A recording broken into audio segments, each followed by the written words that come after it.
Good day, students. We are starting topic 1, lesson 2, which is angles and angle measures. Okay, so looking at example 1, it says consider the figure below, and we are trying to name each of these angles in as many ways as possible that are given. So in this first one, we have angle 2, and as you can see, angle 2 is here. And remember that we can name this angle in more than one way. So we can name this angle as angle A, E, B, E being the vertex. We can also name this angle as angle B, E, A.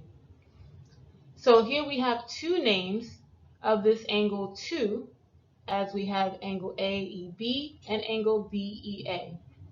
Let's look at angle 3.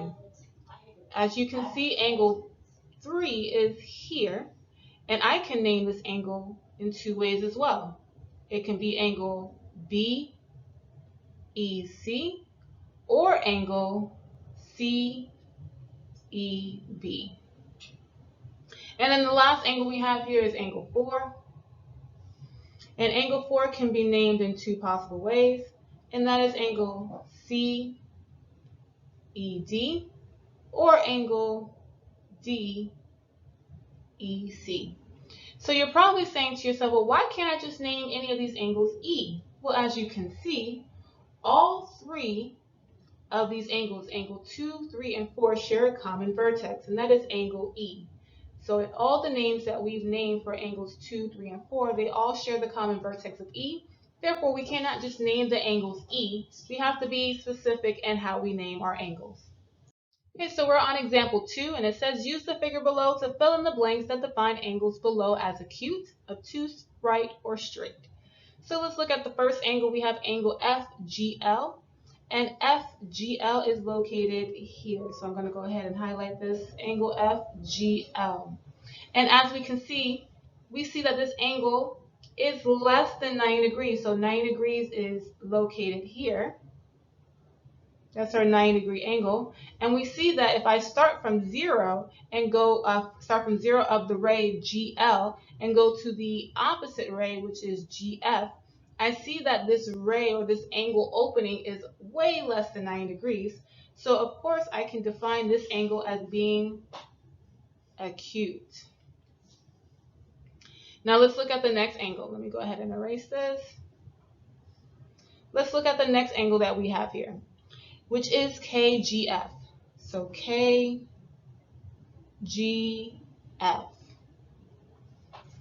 So looking at this angle KGF, I have to determine whether it's acute, obtuse, right, or straight.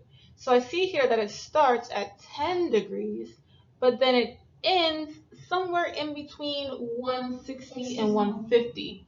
So I see that if I do some addition here or some subtraction, 165 subtracted by 10, that gives me 155. And I know if I have an angle that is less than 180 but more than 90, I know that angle has to be obtuse. Okay, let's go ahead and take that away. All right, so let's look at example 3, our last one. So we have angle HGL. HGL. So we have that angle here. So as you can see, HGL starts here at 0. The ray GL starts at 0, and then it brings us all the way around to our other ray, which is GH. But as you can see, GH stops at 90. So if it's exactly 90 degrees, then I know that is a right angle. Example 3. Suppose angle TOK equals 49 degrees. Part A says, what is the measure of the angle complement of angle TOK? So remember that word complement or complementary means that we have two angles whose sum is 90 degrees. So in order for me to find that angle whose sum with TKO is 49 degrees, I can simply do some subtraction. 90 minus 49, and that gives me 41. So the angle that is complement to angle TOK is going to be 41 degrees. Now let's look at part B. What is the measure of the angle supplement of angle TOK? Remember that word supplement or supplementary means that if I have two angles, those two angles have to have a sum of 180 degrees. So once again, I can do some subtraction. I take 180 degrees and subtract 49. And what do I get?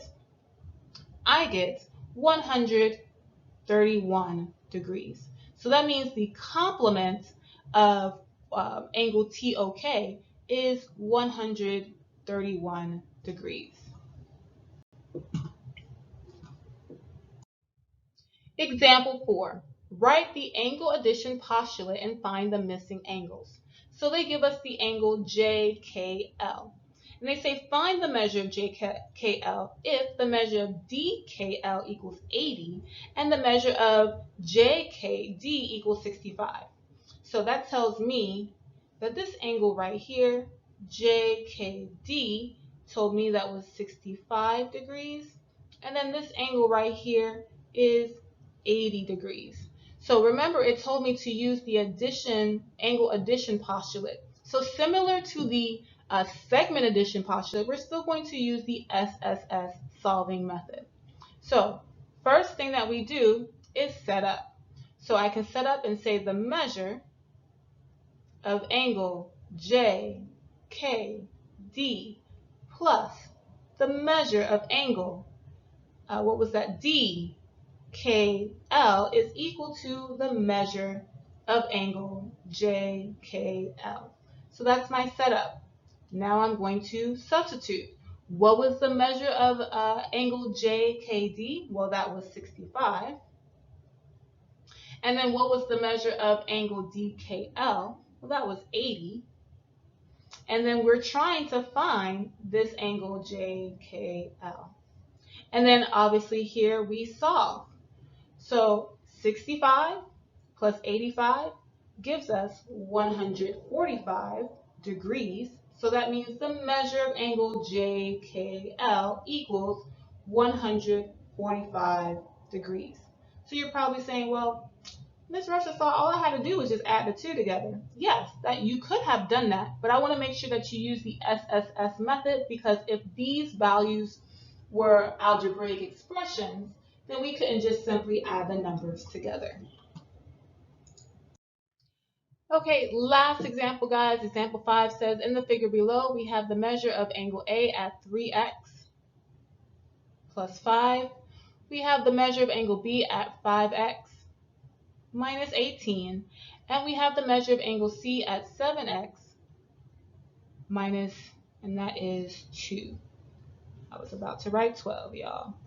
Okay, minus 2. Okay, and then it says determine the measure of angle A. So similar to what we did in example 4, we're going to use the SSS solving method. So first we have to know how to set up the equation to find the measure of angle A. So if I look at angle A, B, and C, they all have something in common. So angle A, B, and C are all included to make a straight line. So that means that these angles are what we call to be supplementary. And if we remember, supplementary means that they add up to equal 180 degrees. So that means the measure of angle A plus the measure of angle B plus the measure of angle C all equal up to 180 degrees. Now we're just going to go ahead and substitute the values for each of these angles. So angle A gives me 3x plus 5. Angle B gives me 5x minus 18. And angle C is 7x minus 2. Remember that it's all equal to 180 degrees. And our last S tells us that we're going to solve. So before we can do so, we have some like terms here that we need to combine. So I have two sets of like terms that I need to combine. Let's start with the x's. So I have 3x plus 5x gives me an 8x, and 8x plus 7 gives me a 15x. Then I have 5 minus 18, so that gives me a negative 13, and negative 13 minus 2 gives me a negative 15. So I have 15x minus 15. So I'm going to go ahead and use the addition property of equality to go ahead and balance my equation. So I am left with 15x equals 195. And then I'm going to use the division property of equality. And then when I use that division property of equality, I am taking 195 and dividing that by 15, and that is going to give me 13. So that means x equals 13. But we can't stop there because the question isn't asking us for the value of x. The question asks us for the measure of angle A. So that means I have to plug in. So remember, guys, a lot of you are going to stop here and say, hey, that's my answer. Nope, that is not your answer. Make sure you are reading the question correctly and thoroughly. So remember, the measure of angle A was equal to 3x plus 5. So I'm going to take that 13 and plug it in. And I have 13 times 3, that gives me 39, plus 5. So that means the measure of angle A is equal to, sorry, let me go back. The measure of angle A, 39, plus 5, that gives me 44 degrees. So that, in fact, ladies and gentlemen, is our answer. The measure of angle 4 is 44 degrees. Okay, guys, so you know what to do. Now that I've gone through all 5 of those questions in your class notes, it is your responsibility now to complete the You Try It in Your OneNote class notebook. So you're going to go ahead and try out examples 1 through 5, and these will be the exact same problems that I'll go over with you in class the next time I see you. Have a good day, guys.